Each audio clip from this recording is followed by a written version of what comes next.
ಚಾಯ್ತು ಗೆಳೆಯ ಕೈ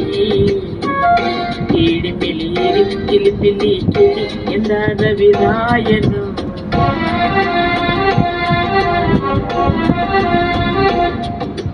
ಹೊರಗಿಡಿದ ತಲೆಯ ಒರೆಸಿ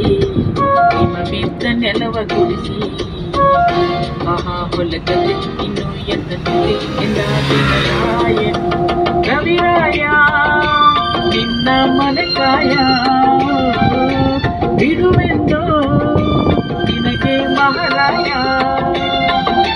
ಜಗ ಜಗ ಉರಿಯುವೆ ಜಗ ಜಗ ಬೆಳಗುವೆ ನೀನು ಬರದೆ ದಿನದಿಂದ ಅಂಬರವೇರಿ ಸೂರ್ಯನು ಬಂದಾನು ತರಾತರದ